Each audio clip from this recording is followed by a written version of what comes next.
గులాబీ ఫామ్ హౌస్ల చుట్టూ వివాదాలు ఈ మధ్య హాట్ టాపిక్గా మారుతోంది. ఒకరేమో ఇల్లీగల్ కన్స్ట్రక్షన్స్, మరొకరి ఫామ్ హౌస్లో డ్రగ్స్ దందా, ఇప్పుడేమో కోళ్ల పందాలు, క్యాసినో నిర్వహణ. ఇలా వరుస వివాదాల్లో గులాబీ నేతల ఫామ్ హౌస్లు రాజకీయ చర్చనీయాంశంగా మారుతోంది.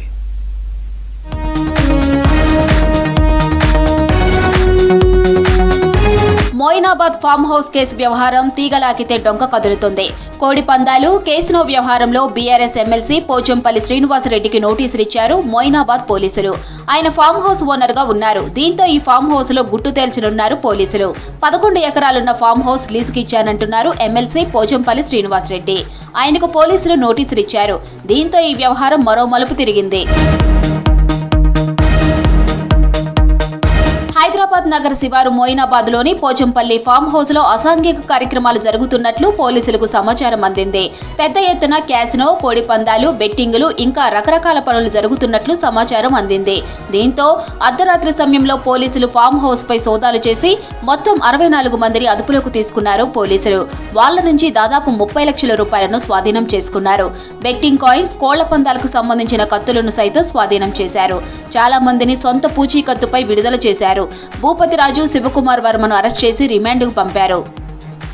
ఈ వ్యవహారం వెనుక ఎమ్మెల్సీ పోచంపల్లి శ్రీనివాసరెడ్డి నుంచి నిర్వాహకులకు సహకారం ఉన్నట్లు పోలీసులు గుర్తించారు. కోడి పందాలు నిర్వహించిన శివకుమార్కు బీఆర్ఎస్ పార్టీతో సన్నిహిత సంబంధాలున్నట్లు ఆరోపణలు ఉన్నాయి.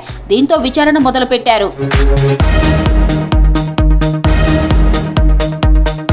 మోయినాబాద్ ఫామ్ హౌస్ లో ఏదో జరుగుతుందన్న చర్చ ఇంటా బయట జోరందుకుంది. శివకుమార్ వర్మ భూపతిరాజు ఆర్గనైజర్ కాగా సుమర్ అనే వ్యక్తి కీలకంగా వ్యవహరించినట్టు తెలుస్తుంది. సెలబ్రిటీలు, రాజకీయ నేతలతో ఫోటోలు దిగి వారంతా తనకు తెలుసని చెబుతున్నారట. మొత్తానికి 54 లగ్జరీ కార్లు సీజ్ చేశారు పోలీసులు. జన్వాడ ఫామ్ హౌస్ వ్యవహారం బీఆర్ఎస్ వర్కింగ్ ప్రెసిడెంట్ కేటీఆర్ది. ప్రభుత్వ భూముల్లో అక్రమంగా ఫామ్ హౌస్ నిర్మాణం చేశారనే విమర్శలు వెల్లువెత్తాయి. జన్వాడ ఫామ్ హౌస్ తనది కాదని చెప్పినప్పటికీ శైలమ కల్వకుంట్ల పేరుతో ఫామ్ హౌస్ ఉంది. అందులో కేటీఆర్ మిత్రుడు ప్రదీప్ రెడ్డి ఉంటున్నట్లు కేటీఆర్ చెప్పారు. ఈ విషయం చర్చనీయాంశంగా మారింది. మరో వివాదంలో కేటీఆర్ బావమర్ది రాజ్ పాకాల ఫామ్ హౌస్ లో రేవు పార్టీ దుమారమే లేపింది. ఫామ్ హౌస్ కేంద్రంగా డ్రగ్స్ పార్టీ జరిగిందనే విమర్శలు వెల్లువెత్తాయి. ఆ వ్యవహారం పెద్ద చర్చనే జరిగింది. 4 నెలల క్రితం జన్వాడలో ఓ ఫామ్ హౌస్ లో ఎటువంటి అనుమతి లేకుండా పార్టీ నిర్వహిస్తున్నట్లు తెలుసుకున్న ఎక్సైజ్, నార్సింగి, ఎస్ఓటీ పోలీసులు దాడులు చేశారు. భారీ సౌండ్ సిస్టమ్ తో పార్టీ జరుగుతున్నట్లు డైల్ 100కు కాల్ రాగా వెంటనే పోలీసులు అక్కడికి చేరుకున్నారు. ఫామ్ హౌస్ లో తనిఖీలు చేపట్టి భారీగా ఫారిన్ లిక్కర్ స్వాధీనం చేసుకున్నారు. ఫామ్ హౌస్ లో డ్రగ్స్ వాడినట్టు అనుమానం వచ్చింది. పార్టీలో పాల్గొన్న 24 మందికి డ్రగ్స్ పరీక్షలు నిర్వహించారు. వారిలో బిజినెస్ మ్యాన్ విజయ్ మద్దూరి అనే వ్యక్తికి పాజిటివ్ గా తేలింది. కొకైన్ తీసుకున్నట్లు పరీక్షలో తేలడంతో పోలీసులు కేసు నమోదు చేశారు. కేటీఆర్ బావమర్ది డ్రగ్స్ ర్యాకెట్ తో లింకులున్నట్లు పోలీసులు ఆ దిశగా దర్యాప్తు చేయడం హాట్ టాపిక్ అయింది. ఇలా కొన్నాళ్లుగా హైదరాబాద్ సిటీ చుట్టూ ఫామ్ హౌస్ కల్చర్ విపరీతంగా పెరిగింది. ముఖ్యంగా మోయినాబాద్, శంషాబాద్, శంకరపల్లి, మేడ్చల్, శామీర్పేట్, కీసర, ఇబ్రహీంపట్నం ప్రాంతాల్లో 5 నుంచి 10 ఎకరాల భూముల్లో ఫామ్ హౌస్లు ఉంటున్నాయి. ఈ తరహా ఫామ్ హౌస్లు గ్రేటర్ చుట్టూ దాదాపు 700 నుంచి 900 వరకు ఉన్నట్లు పోలీసుల అంచనా. వీకెండ్ పార్టీలకు హైఫై పర్సన్స్, సినీ, రాజకీయ, వ్యాపారవేత్తలు ఇక్కడికి ఎక్కువగా వస్తుంటారు. అక్కడ జరిగే రేవ్ పార్టీలకు హాజరవుతున్న సందర్భాలు లేకపోలేదు. ఇంకొందరు నిర్వాహకులు డబ్బు కాసపడి అసాంఘిక కార్యకలాపాలు నిర్వహించేందుకు రెంట్కు లీజుకిస్తున్నారు. ఇంకొందరు నిర్వాహకులు డబ్బుకు ఆశపడి అసాంఘిక కార్యకలాపాలు నిర్వహించేందుకు రెంట్కు లీజుకిస్తున్నారు. ఈ క్రమంలో గంజాయి, డ్రగ్స్ వంటివి తీసుకోవడం ఇటీవల కాలంలో ఎక్కువైంది. వీటిని తీసుకోవడం నేరమని తెలిసినా వాటికి ఫామ్ హౌస్లను అడ్డాగా మార్చుకున్న విషయం తెలిసిందే. ఈ పోచంపల్లి ఫామ్ హౌస్ గురించి దర్యాప్తులో ఎలాంటి విషయాలు బయటకొస్తాయో చూడాలి.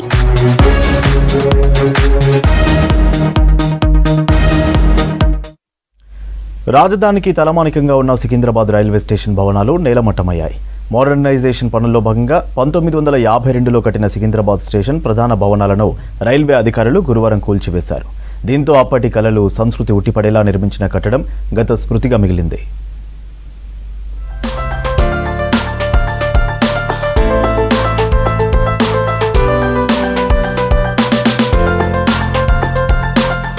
హైదరాబాద్ లో సికింద్రాబాద్ రైల్వే స్టేషన్ బిల్డింగ్ ఆకృతి అందరికీ సుపరిచితమే.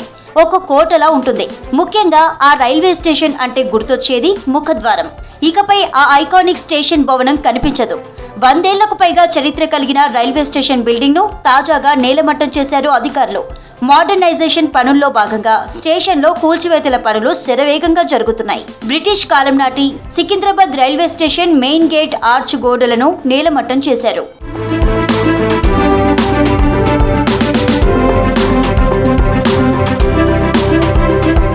1874లో నిజాం బ్రిటిష్ కాలంలో సికింద్రాబాద్ రైల్వే స్టేషన్ను నిర్మించారు. 1916 వరకు నిజాం గ్యారంటెడ్ స్టేట్ రైల్వేకు ఇదే ప్రధాన స్టేషన్గా ఉండేది. 1950 తర్వాత ఇండియన్ రైల్వే పరిధిలోకి వచ్చింది. కళా సంస్కృతికి చిహ్నంగా నిలిచిన సికింద్రాబాద్ రైల్వే స్టేషన్ నేడు ఆధునీకరణ పేరుతో కూల్చివేస్తున్నారు. ఈ ఏడాది డిసెంబర్ కల్లా రైల్వే స్టేషన్ను ఎయిర్పోర్టు తరహాలో నిర్మించాలని సౌత్ సెంట్రల్ రైల్వే ప్లాన్ చేసింది. అత్యాధునిక హంగులతో రీడెవలప్ చేయాలని 720 కోట్ల అంచనాలతో ఎస్సీఆర్ టెండర్లకు పిలిచింది.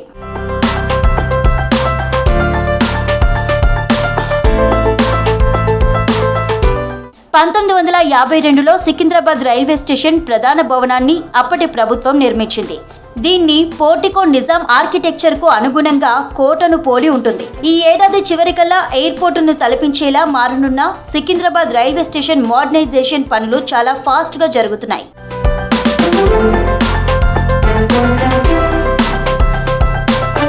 సికింద్రాబాద్ రైల్వే స్టేషన్లో ప్రపంచ స్థాయి సౌకర్యాలు, మౌలిక సదుపాయాలను కల్పించేలా అధికారులు మాస్టర్ ప్లాన్ రూపొందించారు. చెన్నూరు ఎమ్మెల్యే వివేక్ వెంకటస్వామి ఆధ్వర్యంలో ముఖ్యమంత్రి రేవంత్ రెడ్డిని కలిశారు. నేతకాని సంఘం నేతలు కులగణనలో తమ జనాభాను తక్కువ చేసి చూపించారని, ఎంపరికల్ డేటా ప్రకారం తమ జనాభాను కరెక్ట్గా చూపించాలన్నారు.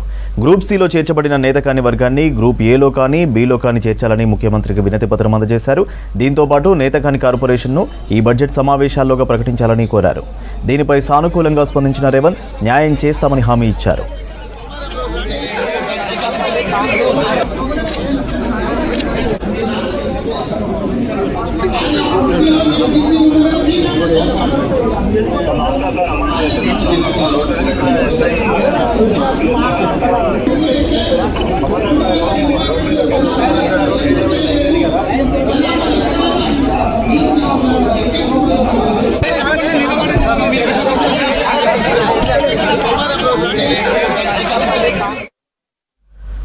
తెలంగాణ జైళ్ల శాఖ సంస్కరణలు దేశంలోనే అగ్రగామిగా నిలిచాయని కొనియాడారు సీఎస్ శాంతికుమారి.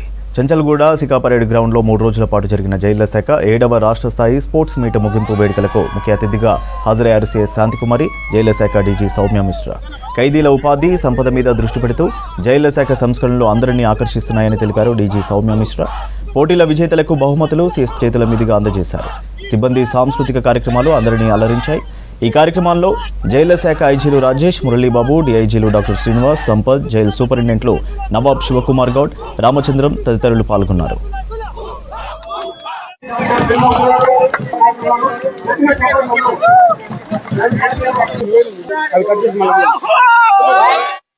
డిపార్ట్మెంట్ యొక్క annual sports meet and duty meet attend అవ్వడం చాలా సంతోషంగా ఉంది.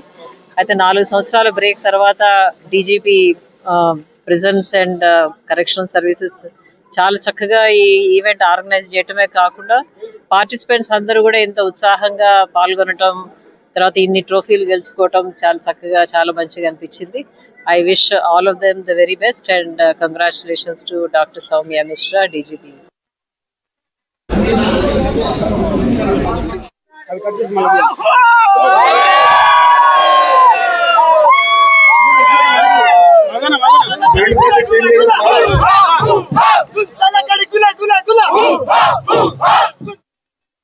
వాలంటైన్స్ డే సందర్భంగా కులినరీ ఫుడ్ ఫెస్టివల్ని కండక్ట్ చేశారు హోటల్ మేనేజ్మెంట్ విద్యార్థులు. ఖైరతాబాద్లోని రీజెన్సీ కాలేజీలో జరిగిన ఈ ఫుడ్ ఫెస్టివల్లో 60 మంది విద్యార్థులు కుక్ చేసిన దాదాపు 110 వంటకాలను డిస్ప్లే చేశారు.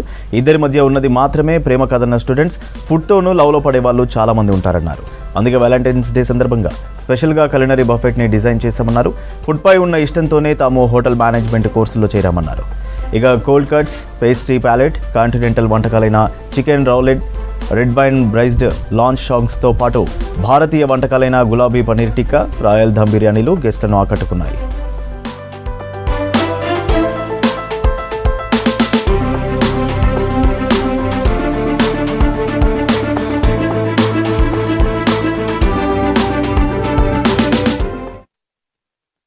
I'm the general manager at Mercure Hyderabad KCP, and I'm thankful to the Regency College for inviting me here. So the culinary team has laid a nice Valentine's buffet, right from the appetizers to the main course to the salads to the desserts and the mocktails. It's a nice theme what they have set. Thank you so much Regency College for inviting us. Thank you. They've been very helpful and supportive at all point of times with our hotel, the Leela Hyderabad, and it's really great, connecting with them. They actually live by hospitality standards to the fullest. Their students come and either train with us or they work with us, and very good students from the college.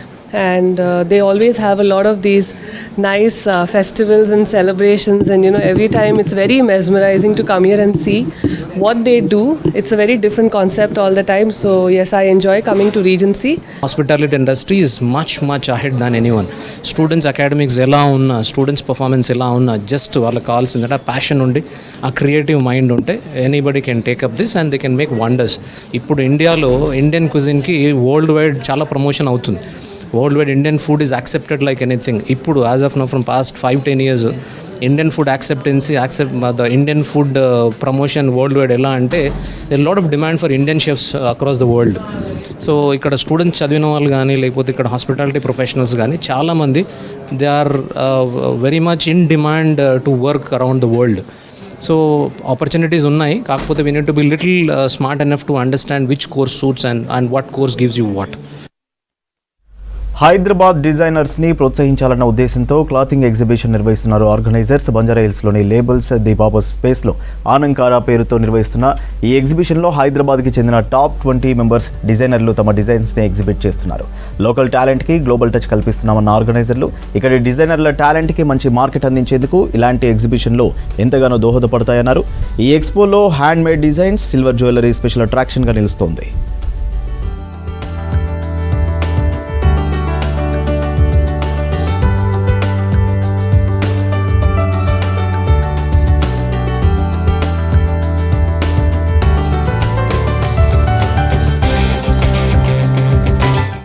So మనకి ఇప్పుడు మన హైదరాబాద్లో చూసుకుందాం మనం. For example we're going to Bombay, we're going to some other Bengaluru or everywhere.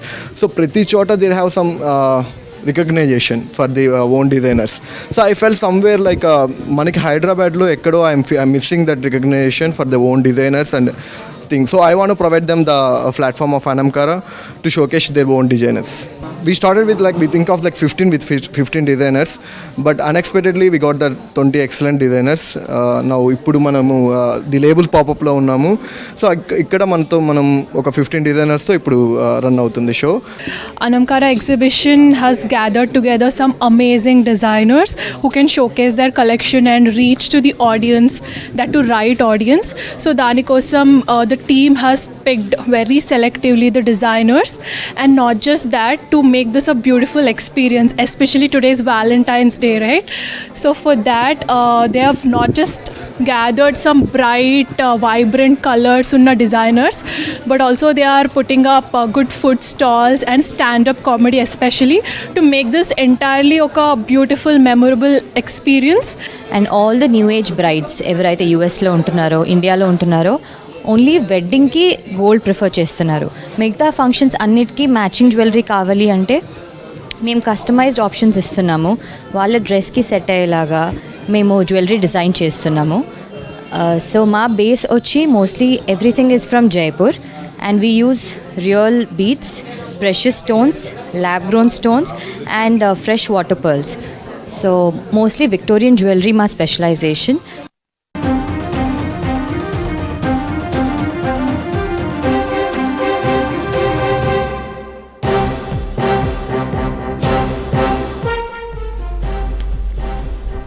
AICC Telangana వ్యవహారాల ఇన్ఛార్జిగా మీనాక్షి నటరాజన్ను కాంగ్రెస్ అధిష్టానం నియమించింది.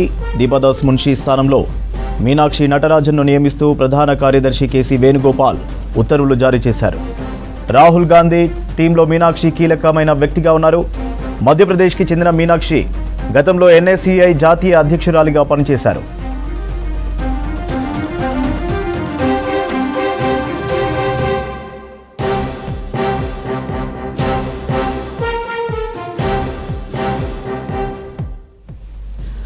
ఏఐసీసీ తెలంగాణ వ్యవహారాల ఇన్ఛార్జిగా మీనాక్షి నటరాజన్ను కాంగ్రెస్ అధిష్టానం నియమించింది.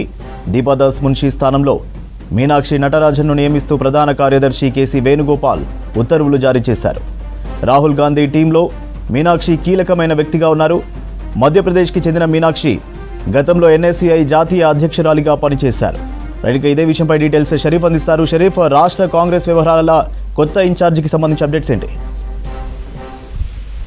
AICC Telangana incharge Deepa Das Munshi place లో కొత్త ఇన్ఛార్జ్ ని ప్రధాన కార్యదర్శి కేసీ వేణుగోపాల్ నియమించారు. ఈ మేరకు ఉత్తర్వులు కూడా ఏఐసిసి ప్రధాన కార్యాలయం నుంచి జారీ అయ్యాయి. మీనాక్షి నటరాజన్ నియామకం చేస్తూ ఉత్తర్వులు జారీ అయ్యాయి. మొన్నటి వరకు దీపదాస్ మున్షి ఏఐసిసి ఇన్ఛార్జ్ గా ఆమె ఉండే, ఇప్పుడు మీనాక్షి నటరాజన్ ని నియమించింది అధిష్టానం. ఈమె ఇప్పటి వరకు ఈమెకు సంబంధించినటువంటి విషయంలో రాహుల్ గాంధీ సంబంధించినటువంటి టీంలో కీలకమైన వ్యక్తిగా ఈమెకి పేరుంది. కొద్దిసేపటి క్రితమే పిసిసి మహేష్ గౌడ్ కూడా పత్రికా ప్రకటన చేశారు. అత్యంత నిజాయితీ గల నేత, అతి సామాన్య జీవితాన్ని గడుపుతూ అందరికీ ఆదర్శంగా ఉండే నాయకురాలని చెప్పి ఆయన పిసిసి మహేష్ గౌడ్ కొనియాడారు. 1999-2000 సంవత్సరంలో మీనాక్షి నటరాజన్ జాతీయ ఎన్ఎస్యుఐ అధ్యక్షురాలుగా పనిచేశారు. సుదీర్ఘ కాలం పాటు కాంగ్రెస్ పార్టీలో ఆమె సేవలు అందించినటువంటి వ్యక్తి, మధ్యప్రదేశ్ సంబంధించినటువంటి వాస్తవీరాలు. సో ఇమీడియట్ ఎఫెక్ట్ తోనే ఏఐసిసి పూర్తి స్థాయిలో తెలంగాణ ఇన్ఛార్జ్ గా మీనాక్షి నటరాజన్ ని నియమించింది. సో ఇక నుంచి ఆమె తెలంగాణకు సంబంధించినటువంటి ఇన్ఛార్జ్ గా ఢిల్లీ పెద్దలకి, అదేవిధంగా తెలంగాణ రాష్ట్ర పిసిసికి సంబంధించినటువంటి వ్యవహారాలన్నింటినీ కూడా ఆమెనే చూసుకోబోతున్నారు. ఇప్పటికైతే పిసిసికి సంబంధించి పత్రికా ప్రకటన రిలీజ్ అయింది. మరోవైపు చాలా మంది రాష్ట్ర అధినాయకత్వం అందరూ కూడా ఆమెని కంగ్రాట్స్ చెప్తున్నారు. తెలంగాణ ఇన్ఛార్జ్ గా, కొత్త ఇన్ఛార్జ్ గా మీనాక్షి నటరాజన్ ని నియమించింది ఏఐసిసి అధిష్టానం కాబట్టి అందరూ కంగ్రాట్స్ చెప్తున్నారు, కంగ్రాచులేషన్స్ చెప్తున్నారు. సోషల్ మీడియా ప్లాట్ఫామ్ లో కంగ్రాట్స్ చెప్తున్నటువంటి సిచ్యువేషన్ అయితే కనిపిస్తోంది. సో అత్యంత సామాన్య కుటుంబంలో జన్మించింది. అదేవిధంగా కాంగ్రెస్ పార్టీకి చాలా రోజుల నుంచి కూడా ఎన్ఎస్యుఐ జాతీయ అధ్యక్షురాలిగా చాలా సేవలు చేసింది. తనకంటూ ఒక సొంత మార్క్ కనబరిచారు. సో దాంట్లో భాగంగానే తెలంగాణ ఇన్ఛార్జ్ గా, తెలంగాణ ఏఐసిసి ఇన్ఛార్జ్ గా ఆమె అయితేనే సూటబుల్ అవుతుందని చెప్పి అధిష్టానం ఈ మేరకు నిర్ణయం తీసుకున్నట్లు పిసిసి వర్గం నుంచి తెలుస్తుంది. ఏఐసిసి హెడ్ ఆఫీస్ నుంచి అదే కూడా తెలుస్తుంది. కాబట్టి దీపాదాస్ మున్షికి అడిషనల్ గా చార్జెస్ ఇక్కడ ఉండే. సో ఇక్కడ నుంచి దీపాదాస్ మున్షి ప్లేస్ లో మీనాక్షి నటరాజన్ పూర్తి స్థాయిలో కార్యకలాపాలు కొనసాగించే అవకాశం కనిపిస్తోంది. రైట్.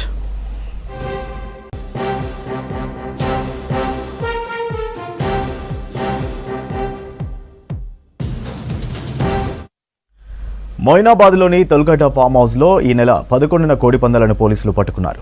2 ఏళ్లలో రెండోసారి కోడిపందాలు నిర్వహించామని ఆర్గనైజర్ భూపతిరాజు శివకుమార్ చెప్పారు. ఫామ్ హౌస్లో కోడిపందాలే తప్ప క్యాసినో లేదన్నారు. ఎమ్మెల్సీ శ్రీనివాస్ రెడ్డికి సంబంధించిన ఫామ్ హౌస్ అయినా 2 ఏళ్ల అగ్రిమెంట్కు మేము లీజుకు తీసుకున్నామని చెప్పారు. కోడిపందాలకి ఎమ్మెల్సీ శ్రీనివాస్ రెడ్డికి ఎలాంటి సంబంధం లేదంటున్న ఆర్గనైజర్ శివకుమార్తో Ramprasad face to face.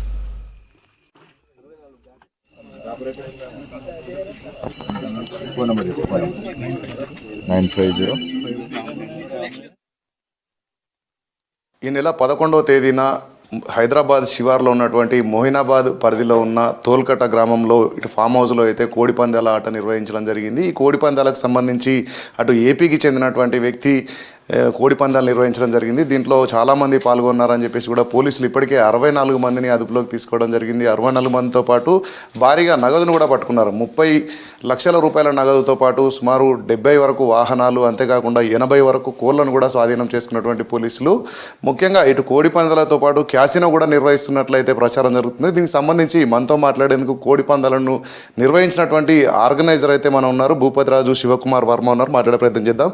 Sir చెప్పండి, అసలు మంగళవారం రోజు సాయంత్రం వేళలో ఫామ్ హౌస్లో ఏం జరిగింది అసలుకి? మంగళవారం అండి. యాక్చువల్గా ఏంటంటే కోళ్ళు అందరూ కూడా ఏంటంటే ఒక రోజు ముందు తెచ్చుకుంటారు. అది మండే తెచ్చుకున్నారు చాలామంది కోళ్ళు. తెచ్చుకుంటే ట్యూస్డే రోజు ఈవినింగ్ 5:15 ఆ టైంకి మేము స్టార్ట్ చేసాం.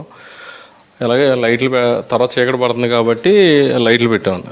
ఆ లైట్లు పెట్టి స్టార్ట్ చేసాం. ఇలాగే ఎస్ఓటి వచ్చారు. నేనేంటంటే ఎస్ఓటి వాళ్ళు వచ్చి పోలీసులు అన్న కొంతమంది పరిగెట్టడానికి ట్రై చేసిన వెంటనే అక్కడ ఉన్నారు వాళ్ళకి తెలుసు కాబట్టి నేను వెంటనే అన్న వద్దు పరిగెట్టకండి, అటు ఇటు పడిపోతే దెబ్బలు అయితే అవుతాయి, వద్దని చెప్పి కూర్చోండి. ఎవరిని నేను వీళ్ళు కూడా డిపార్ట్మెంట్ వాళ్ళు కూడా చెప్పాను, ఎవరో పరిగెట్టరని, అందరూ ఇక్కడే ఉంటారని చెప్పి అలా అటు ఇటు వెళ్ళి కూడా వచ్చి కూర్చోబెట్టడం జరిగింది. తర్వాత లా అండ్ ఆర్డర్ సిఐ గారు వచ్చారు, తర్వాత ఎస్ఐ గారు, ఏసీపీ గారు, డీసీపీ గారు కూడా వచ్చారు. వచ్చి అందరి దగ్గర ఉన్న మొబైల్స్ అమౌంట్ అందులో ఏమని ఎవరి పేరు మీద ఎంత ఉందో అంత కలెక్ట్ చేసుకుని అందులో పెట్టుకున్నారు. అక్కడ ఉన్న కార్లు కూడా సీజ్ చేశారు అన్నమాట. అంటే ఇప్పుడు ఆర్గనైజర్ అనగానే గుర్తొచ్చేది ఏంటంటే ఇటు కోడి పందాలను నిర్వహించి దానికి సంబంధించి వారి దగ్గర నుంచి డబ్బు తీసుకోవడమే ప్రధాన విధిగా మనం చూస్తాం. సో మీ పాత్ర ఏంటి, అంటే ఎన్ని రోజుల నుంచి ఈ ఆటలు నిర్వహిస్తున్నారు, మీకు ఎలాంటి లాభాపేక్షతో వీటిని నిర్వహిస్తున్నారు? ఇప్పుడు ఏదైనా నేను మీ దగ్గర చెప్పాను అనుకోండి, తర్వాత ఇప్పుడు అక్కడికి వచ్చిన వాళ్ళు అందరూ కూడా ఉన్నారు కదా, ఎంతమంది అయితే ఉన్నారో అంతమంది చూస్తారు నా ఇంటర్వ్యూ చూసి, ఇదేంటి మన దగ్గర డబ్బులు దెబ్బేసి ఇందులో నీతిగా కౌలు చెప్తున్నాడు అనుకుంటారు. అది కూడా నాకు ఇష్టం లేదు. అక్కడికి వచ్చిన వాళ్ళు అందరికీ తెలుసు, నా మీద హైదరాబాద్ వచ్చారంటే నా మీద నమ్మకంతో వచ్చారండి. వాళ్ళు ఏంటంటే బాగా చూస్తామని నమ్మకంతో వచ్చారు. వాళ్ళు ఎవరి దగ్గర పర్సనల్గా నేను ₹1 తీసుకోవడం కానీ వేరే ఏ విధమైంది లేదు. ఒకవేళ ఎప్పుడైనా పెట్టిన కోళ్ళ గురించి కూడా నాకు ఏ కోడి ఎటువంటిది అన్నది కూడా నాకు జీరో నాలెడ్జ్. ఆ కోళ్ళ గురించి అసలు నాకు తెలియదు. అంటే మనం మామూలుగా కోడి పందాలంటే సంక్రాంతి పండుగకు ఆంధ్రప్రదేశ్ రాష్ట్రంలో చాలా ఎక్కువ చోట్ల వినబడుతుంటుంది, ముఖ్యంగా ఈస్ట్ కానీ ఈస్ట్ వెస్ట్ కానీ అదేవిధంగా భీమవరం లాంటి ప్రాంతాల్లో. మీరు ప్రధానంగా హైదరాబాద్లో ఈ తోల్కటాలు నిర్వహించడానికి, ఫామ్ హౌస్లు నిర్వహించగల కారణం ఏంటిదండి?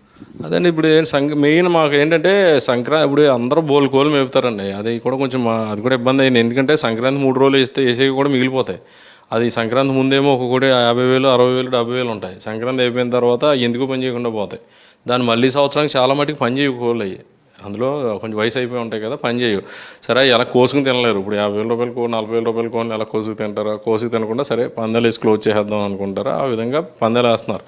వేసాం. అది కూడా లాస్ట్ టైంలో నేనైతే రెగ్యులర్గా చేసామని కాదు, ఎంక్వైరీ చేసినా తెలిసిపోద్ది. అది పోలీస్ డిపార్ట్మెంట్ ఉన్నారుగా. ఇంకోటి ఏంటంటే మీకు ఇంటర్వ్యూ ఇవ్వడానికి కారణం ఏంటంటే ఒకటి ఆయన ఎమ్మెల్సీ గారు. ఇంకొక విషయం అండి, ఈ ఫామ్ హౌస్లో ఎన్నిసార్లు నిర్వహించారు? అసలు ఆ ఫామ్ హౌస్ పోచంపల్లి శ్రీనివాసరెడ్డిది అనే విషయం మీకు తెలుసా? తన ఇన్వాల్వ్మెంట్ ఏమన్నా ఉందా? ఎందుకంటే పోలీసులు కూడా నోటీసులు సర్వ్ చేయడం జరిగింది. దీని మీద మీ కామెంట్ ఏంటి? నేను ఎవరికైనా వివరణ ఇచ్చుకోవాలంటే అండి ఫస్ట్ ఆయనకే, పోచంపల్లి శ్రీనివాసరెడ్డి గారికి ఇవ్వాలి. ఆయన ఎవరో నాకు నిజంగా తెలియదు, ఇప్పటివరకు చూడలేదు. నేను నా టీవీలో చూసి మీరు నోటీస్ ఏది ఇచ్చారంటే టీవీలో చూపిస్తున్నారు.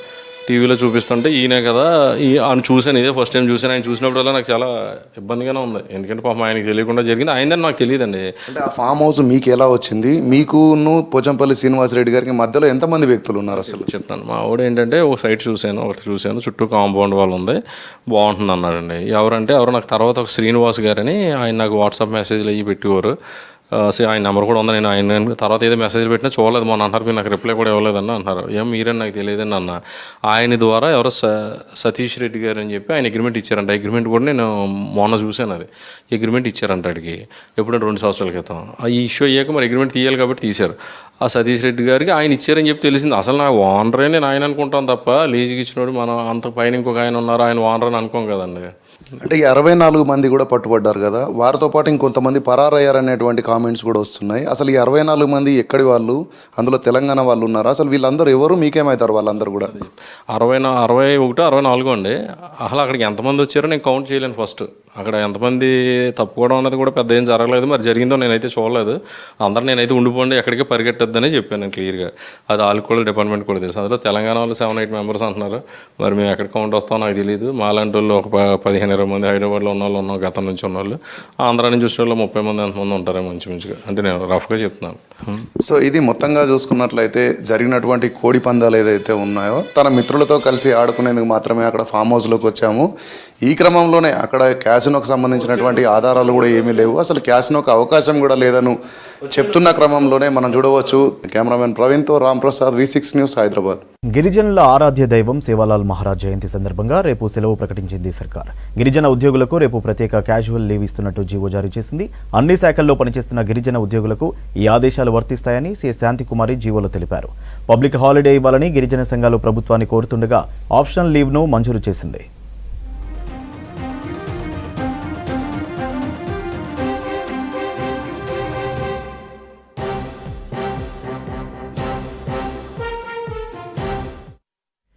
మార్చి 2న సికింద్రాబాద్లోని గుజరాతీ స్కూల్లో మహిళా దినోత్సవ వేడుకల్లో మహిళలు పెద్ద ఎత్తున పాల్గొనాలని చెన్నూరు ఎమ్మెల్యే వివేక్ వెంకటస్వామి కోరారు. లవ్ ఫర్ కౌ ఫౌండేషన్ ఆధ్వర్యంలో మహిళా కుంభ్లో మహిళా దివాస్ పేరిట స్త్రీలను గౌరవించుకోవడం అభినందనీయమని అన్నారు. కుటుంబ బాధ్యతలను నిర్వర్తిస్తూ సమాజంలో వారి వృత్తిని కొనసాగిస్తున్న మహిళలకు గోరత్న, మహిళారత్న, వైద్యరత్న, సమాజరత్న అవార్డులు అందజేస్తున్నట్టు love for cow foundation chairman Jasmat Patel తెలిపారు. ఈ కార్యక్రమానికి ముఖ్య అతిథిగా వివేక్ వెంకటస్వామిని వారు ఆహ్వానించారు.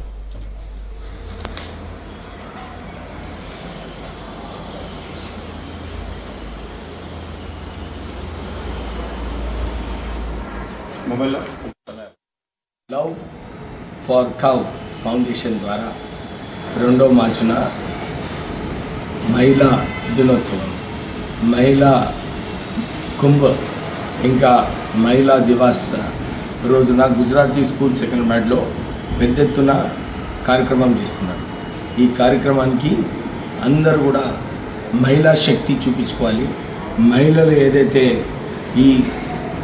ఈ సొసైటీలో నిజంగా సొసైటీ ముందుకు పోవాలంటే మహిళలు వాళ్ళ శక్తి, వారి ఏదైతే అచీవ్మెంట్స్ ఉన్నాయో ఇవన్నీ కూడా చూపించుకునే అవసరం ఉంది.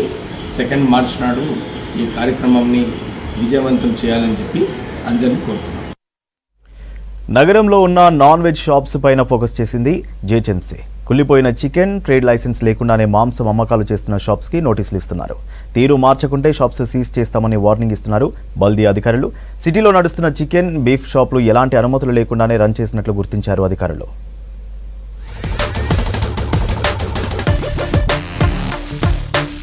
నగర ప్రజలు తినే కోడి, మేక మాంసంలో కల్తీ జరుగుతోంది.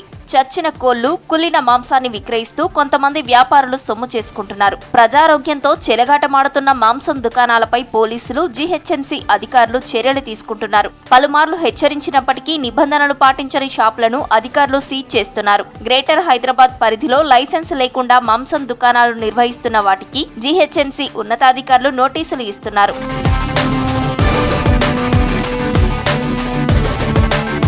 జంట నగరాల్లో కొన్ని నాన్ వెజ్ షాప్స్ అధిక ధరలు వసూలు చేయడం, నాణ్యత లేని మాంసాన్ని అమ్ముతూ కొనుగోలుదారులను దోచుకుంటున్నారని ఫిర్యాదులు వస్తున్నాయి. ఆయా షాప్స్ లో తనిఖీలు నిర్వహిస్తున్నారు అధికారులు. రీసెంట్ గా బేగంపేట అన్నానగర్ లో చికెన్ సెంటర్స్ పై దాడులు చేసి సుమారు 5 క్వింటాల కుళ్లిపోయిన చికెన్ ను స్వాధీనం చేసుకున్నారు. కెమికల్స్, మసాలాలు కలిపి స్టోర్ చేసి పెట్టారు. వీటిని బార్లు, కళ్ళు దుకాణాలకు సప్లై చేస్తున్నారు. తక్కువ ధరకు వస్తుండటంతో ఆయా బార్లు కుళ్ళిన చికెన్ వీరి దగ్గర కొనుగోలు చేసి వచ్చే కస్టమర్స్ కు పెడుతున్నారు.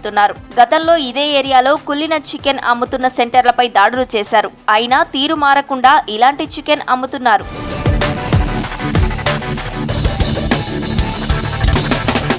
నగరంలో రూల్స్ పాటించని నాన్ వెజ్ దుకాణాలపై జీహెచ్ఎంసీ సీరియస్ అయింది. 5730 చికెన్, మటన్, ఫిష్, బీఫ్ షాపులకు బల్దియా నోటీసులు జారీ చేసింది. అనధికారికంగా 30,000కు పైగా నాన్ వెజ్ దుకాణాలను జీహెచ్ఎంసీ అధికారులు గుర్తించారు. జీహెచ్ఎంసీ ట్రేడ్ లైసెన్సులు లేకుండానే చికెన్, మటన్ షాపులను నిర్వహిస్తున్నారని అధికారులు తెలిపారు. అపరిశుభ్రత మధ్య నాన్ వెజ్ షాపులను నిర్వహిస్తున్నట్లు చెప్పారు. జీహెచ్ఎంసీ స్టాంపు లేని మటన్ ను ప్రజలకు విక్రయిస్తున్నారని అన్నారు. నోటీసులు ఇచ్చినా పద్ధతి మార్చుకోకపోతే మాంసం దుకాణాలను సీజ్ చేస్తామని హెచ్చరించారు.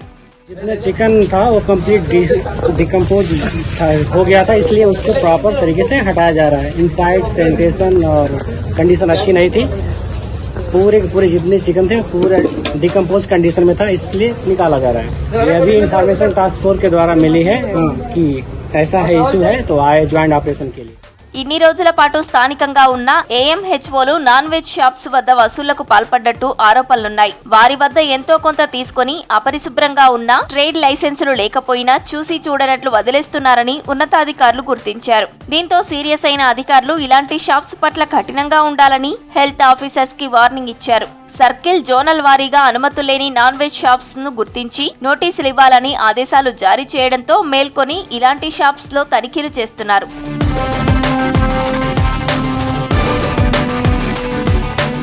నగరంలో ఉన్న సగానికి పైగా బీఫ్ షాప్స్ కి ఎలాంటి అనుమతులు లేవని అధికారులు గుర్తించారు. ఆయా షాప్స్ కు నోటీసులు ఇచ్చిన అధికారులు నెల రోజులలోపు అన్ని అనుమతులు తీసుకోకుంటే సీజ్ చేస్తామని హెచ్చరించారు. గ్రేటర్ పరిధిలోని మణికొండ మున్సిపాలిటీలో మురుగునీరు పొంగి పొర్లుతున్నాయి. ఎన్నిసార్లు చెప్పినా అధికారులు పట్టించుకోవడం లేదని సాయిరాం నగర్ కాలనీ వాసులు ఆగ్రహం వ్యక్తం చేస్తున్నారు. నిరంతరాయంగా డ్రైనేజీ వాటర్ రోడ్డుపై పొంగి పొర్లి మంచినీటి పైప్ లైన్లో కలుస్తూ కాలనీ ప్రజలకు శాపంగా మారింది. గత 2 సంవత్సరాలుగా మున్సిపాలిటీ జలమండలి అధికారులకు ఫిర్యాదు చేస్తుంటే టెంపరరీ వర్క్ చేసి చేతులు దులిపేసుకుంటున్నారని కాలనీ వాసులు చెబుతున్నారు. మురుగునీటి ప్రవాహంతో దుర్వాసనతో పాటు ఆరోగ్య సమస్యలు వస్తున్నాయని ఆందోళన వ్యక్తం చేస్తున్నారు స్థానికులు. అధికారులు చర్యలు చేపట్టాలని అంటున్నారు.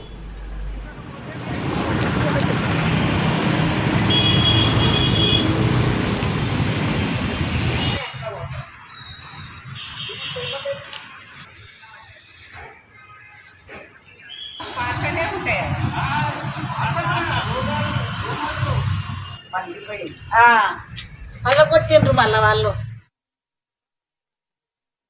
సాయిరాం కాలనీ ఉప్పాలగూడ ప్రధాన రహదారి Sairam colony street number 10 Yadagiri నివాసం ప్రతిరోజు డ్రైనేజీ వాటరు ఇంట్లోకి రావడం జరుగుతుంది. మంచినీళ్ళు తాగే సంపులోకి మురికి నీళ్ళు రావడం జరుగుతుంది. దానివల్ల అనారోగ్యం పాలవుతున్నారు. తర్వాత ఇది షేక్పేట ఉప్పాలగూడ ప్రధాన రహదారికి ఆనుకొని ఉంది యాదగిరి వాళ్ళ ఇల్లు. ఈ సమస్య గౌరవనీయులు కమిషనర్ గారు దీని మీద దృష్టి పెట్టి ఈ సమస్యను తీర్చగలరని మనవి. నీళ్లు పోతలేవు, బాత్రూమ్ నీళ్లు కూడా పోతలేవు, బయట నీళ్లు కూడా పోతలేవు, నిండిపోయినాయి. మెయిన్ రోడ్ తీస్తే పోతుంది, మెయిన్ రోడ్ కాడ నిండిపోయినాయి. వాసన భరిస్తుంది. వాసన అబ్బాయి ఎట్లా వాసన వస్తుంది, ఎట్లా వాసన నీళ్ళు పోక నిలబడి వాసన వస్తుంది. ఇవాళ తీసిరు, ఇప్పుడు 3-4 రోజులు ఉండేది వాటర్ అంతా లీకేజ్ అయ్యింది. 3-4 రోజులు నాకు తీసిండ్రు, పోలేదు. మళ్ళీ ఇవాళ మోటార్ తెచ్చారు. మోటారే ఇది పైప్ జామ్ అయింది. అలా జేసీబీ పెట్టి తీసిర్రు ఆ పైపును. అంటే ఎంత జామ్ అయిన రోజు లోపల కొత్త లైన్ వేస్తాంటని చెప్పారు. ఇంతవరకు లైన్ వేయలేదు. హైదరాబాద్ గచ్చిబౌలిలోని ఎలక్ట్రిసిటీ కార్యాలయంలో ఏసీబీ అధికారులు దాడులు నిర్వహించారు. గచ్చిబౌలి డివిజన్ ఏడీఏ సతీష్ కుమార్ లంచం తీసుకుంటూ ఏసీబీ అధికారులకు చిక్కాడు. 79,000 లంచం తీసుకుంటూ రెడ్ హ్యాండెడ్గా పట్టుబడ్డాడు. దీంతో కార్యాలయంలో తనిఖీలు కంటిన్యూ చేస్తున్నారు అధికారులు.